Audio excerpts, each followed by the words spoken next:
प्यारे बच्चों, दो चर वाले रैखिक समीकरण का एक्सरसाइज 4.3 का ये लास्ट सवाल है, 9 नंबर सवाल है।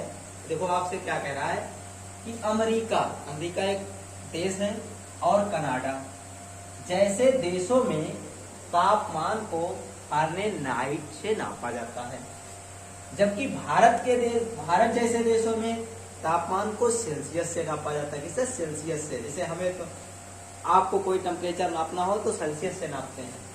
यहाँ फारेनहाइट को सेल्सियस में रूपांतरित करने वाला एक रैखिक समीकरण दिया गया है। देखो ये रैखिक समीकरण दिया गया है, कह रहा है आपसे सेल्सियस को x अक्ष और फारेनहाइट को y अक्ष मानकर एक आलेख बनाना है।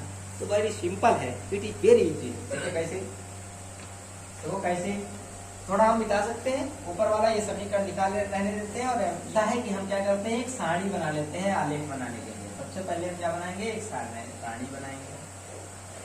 सारणी में हमको दो मान मिल जाए और आलेख बन जाएगा। हमको चाहिए c और चाहिए f, इधर लिखिए c, इधर लिखिए f। तो हमसे क्या कहा है कि आलेख बनाने के लिए हमको चतुर्थांश बनाना पड़ेगा। तो जो x अक्ष है उसको क्या माने, ये x अक्ष है, इस पर सेंटीग्रेड माने, और ये y अक्ष है, इस पर फारेनहाइट माने। तो ये मान लीजिए पहले मान डालते हैं, फिर देखते हैं किस हिसाब से मान निकलेंगे, उसी हिसाब से हम क्या करेंगे, इस पर मान रखेंगे सेंटीग्रेड में। तो कहने का मतलब अगर c का मान हम क्या रख दें 0, तो f का मान हमको क्या मिल जाएगा।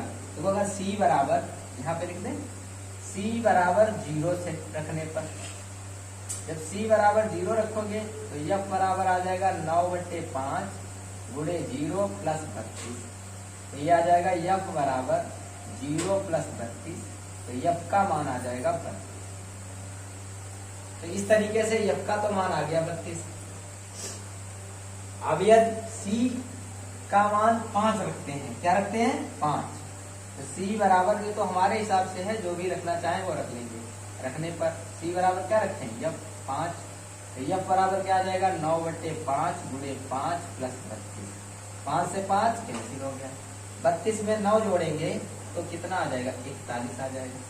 तो इस तरीके से अगर हम c का मान 5 रखते हैं तो इसका मान 41 आता है। तो ऐसा करते हैं 10-10 मान लेते हैं, ये 0 मान लेते हैं, ये 10 सेंटीग्रेड हो गया, ये 20 सेंटीग्रेड हो गया, ये 30 सेंटीग्रेड हो गया, ये 40 सेंटीग्रेड हो गया, ये 50 सेंटीग्रेड हो गया है। ठीक है, तो अब इस तरीके से क्या करेंगे, अब इधर वाले को, इसको भी 10 फारेनहाइट, 20 फारेनहाइट, 30 फारेनहाइट, 40 फारेनहाइट और 50 फारेनहाइट, इसी तरीके से प्लस वाली संख्या है तो प्लस तरफ ही ग्राफ बनाना है। तो c बराबर 0, ये सेंटीग्रेड में, इसमें सेंटीग्रेड में, और ये वाली वैल्यू काहे में है, फारेनहाइट में। तो इसको ग्राफ बनाना है तो कहने मतलब c 0 लेना है। तो ये अब कितना हो जाता है, 32 हो जाता है, 30 और दो कॉलम यहाँ पर आ जाएगा, तो ये आ जाएगा 0,32। अब देखो कह रहा है 5, तो 5 यहाँ पर आएगा और 41 आएगा, तो 41 का मतलब 40 और 41 यहाँ पर आएगा, तो 41 आ जाएगा। तो इस ग्राफ को अगर बनाएंगे तो ये ऐसे बनेगा, कैसे बनेगा, इस तरीके से, ये हो जाएगा 5,41। तो इस तरीके से जो ये ग्राफ बना है इसका नाम हो जाएगा f बराबर 9/5c प्लस 32। तो ये हमको ग्राफ मिल गया है। तो मेरे प्यारे बच्चों, अगर आप वैल्यू अलग अलग लोगे, इस टेबल के अनुसार हमने 0 और 5 ली है, अगर आप कोई दूसरी वैल्यू लेंगे तो आपका ग्राफ किसी और तरीके से भी बन सकता है। तो कहने का मतलब ये गलत नहीं माना जाएगा, ग्राफ ऐसा भी बन सकता है। तो इस तरीके से हमने पहला सवाल तो कर लिया है। आइए इसका दूसरा सवाल करते हैं। दूसरे इसके खंड में कह रहा है कि यदि डिग्री सेल्सियस में तापमान 30 डिग्री सेल्सियस हो तो फारेनहाइट में तापमान क्या होगा।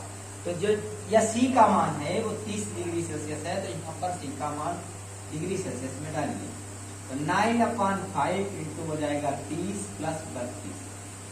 तो 5 और 6 की गुणा करें 35, 9 छाक हो जाएगा 54 और प्लस हो जाएगा 32, 4 2 हो जाएगा 6 और 5 3 हो जाएगा 8, फारेनहाइट हो जाएगा।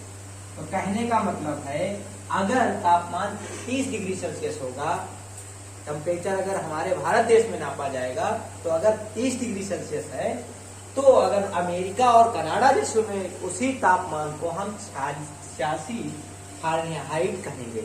आइए तीसरा खंड इसका देखते हैं। यदि तापमान 95 डिग्री फ़ारेनहाइट है तो सेल्सियस में तापमान क्या होगा? तो आइए देखते हैं। यह का मान दिया हुआ है कितना, 95 डिग्री फ़ारेनहाइट, तो इसकी जगह पे डाल देंगे 95 इक्वल टू 9/5C प्लस 32। ये प्लस में लिखा है तो बराबर के इधर में मेरे प्यारे बच्चों जो आता है तो माइनस में आता है, 32 हो जाएगा, बराबर 9.9/5 तो C हो जाएगा। सिंपल है। इसमें से घटाते हैं। ये तो NCKG में आपको बताया गया था कि 5 से अगर 2 को घटाएंगे तो मेरे प्यारे बच्चों 3 आएगा, और यहाँ 9 से 3 घटाया जाएगा तो बच्चों बचेगा 6, इधर आ जाएगा 9/5 इंटू C। जो बटे में होता है वो गुणे में आ जाता है, और जो गुणे में होता है वो बटे में आ जाता है, और बराबर आ जाएगा C। वो 3 से कर सकता है, 3 दूनी 6, 3 तिया 9, सॉरी 3 एक कम 3, 3 दूनी 6, 3 तिया 9, और इधर भी कट जाएगा 3 तिया 9, 3 से भी काट में 3 सत्ते 21, 7 बचे 35। तो 35 डिग्री सेल्सियस तापमान होगा। अगर हम 95 डिग्री फ़ारेनहाइट टेम्परेचर नापेंगे फ़ारेनहाइट तापमान थर्मामीटर में, तो हमको डिग्री सेल्सियस में उसका मान 35 डिग्री सेल्सियस मिलेगा। आइए नेक्स्ट सवाल देखते हैं। कह रहा है, अगले सवाल में आपसे कह रहा है कि यदि तापमान 0 डिग्री सेल्सियस है तो फ़ारेनहाइट में तापमान क्या होगा? अगर तापमान 0 डिग्री सेल्सियस है तब तापमान क्या होगा? यदि फ़ारेनहाइट में 0 डिग्री सेल्सियस है तब तापमान क्या होगा? आइए देखते हैं दोनों के लिए। यदि पहले हम क्या करते हैं, पहले हम क्या करते हैं, C को 0 डिग्री सेल्सियस लेते हैं। तो C का मान जब डिग्री सेल्सियस लेंगे तो फ़ारेनहाइट में क्या मान हो जाएगा, 5 इंटू 0 प्लस 32, तो फ़ारेनहाइट में 32 डिग्री सेल्सियस फ़ारेनहाइट हो जाएगा। अगर किसी भी वस्तु का तापमान 0 डिग्री सेल्सियस है तो फ़ारेनहाइट पैमाने में आपको वो 32 फ़ारेनहाइट दिखाएगा। आइए इसी में कह रहा है, यदि फ़ारेनहाइट में तापमान 0 फ़ारेनहाइट दिखा रहा है तो आपका सेल्सियस में क्या दिखाएगा, तो 0 बराबर यहाँ रखिए 9/5C प्लस 32 प्लस का इधर काहे में आएगा, माइनस में आएगा, तो 9/5C आएगा। ये बटे में है तो गुणे में आएगा, तो 32 गुणे 5 बटे कितना आ जाएगा, 9 बराबर C। काटो इसे, पहले इसकी गुणा करा देते हैं। 5 दूनी 10 आ जाएगा, इधर आ जाओ, माइनस के 5 दूनी 10, 5 या 15, 1 16 आ जाएगा, ठीक है, बटे 9 बराबर C। 9 से काटो, 9 के 9, 9 एक कम 9 ही रहेंगे। हासिल कितने हुए, हासिल बचे हैं 7, 70 हुआ, तो 9 8 72 होते हैं, 9 6 54, 6 आया नहीं, 9 7 63, 9 7 63 आएगा, बचेंगे 7, इसमें माइनस 17.77 डिग्री सेल्सियस क्या आ जाएगा, इसका तापमान फ़ारेनहाइट में भी निकाल दिया है, और जब 0 तापमान होगा। अब सबसे लास्ट इसका सवाल बचा है, आइए उसको देखते हैं, ये मोस्ट इम्पोर्टेंट है। क्या कोई ऐसा तापमान हो सकता है जो फ़ारेनहाइट और सेल्सियस दोनों के लिए संख्यात्मक रूप से मान बराबर हो? अगर संख्यात्मक रूप से मान बराबर होते हैं तो हमें मान लेते हैं फ़ारेनहाइट भी और सेल्सियस भी दोनों किसके बराबर हैं, x के बराबर है। तो यहाँ x लिखेंगे बराबर 9/5x लिखेंगे प्लस 32 लिखेंगे। वो कौन सा टेम्परेचर होगा जिसके लिए फ़ारेनहाइट और डिग्री सेल्सियस दोनों के तापमान आपस में क्या हो जाए, बराबर हो जाए। चलो इधर लाओ, x प्लस का है, ये कहे में आ जाएगा, माइनस में आ जाएगा, बराबर 32 आ जाएगा। इसका हम 5 लेंगे तो 5x माइनस 9x बचेगा, बराबर 32 बचेगा। तो माइनस के 4x बचेंगे और 32 गुणे कितना हो जाएगा, 5 हो जाएगा। कैसे जाओ, इधर आइए, x के बटे में चला जाएगा, तो 32 बटे गुणे 5 बटे माइनस के 4 हो जाएंगे, 4 8 32 हो जाएंगे, 4 8 कितने हो जाएंगे, 32। तो x बराबर माइनस के 8 से 40 डिग्री सेल्सियस हो जाएगा। तो 40 डिग्री सेल्सियस कहें या 40 डिग्री फ़ारेनहाइट कहें, तो 40 माइनस के 40 डिग्री सेल्सियस या 40 डिग्री फ़ारेनहाइट दोनों पर तापमान आपस में संख्यात्मक रूप से क्या होते हैं, बराबर होते हैं मेरे प्यारे दोस्तों। तो इस तरीके से हमने पूरा 8 नंबर सवाल जो है, ये कितने नंबर सवाल था, 8 नंबर सवाल था, उसे हमने पूरे अच्छे तरीके से हम लोगों ने क्या किया, कंप्लीट कर लिया है।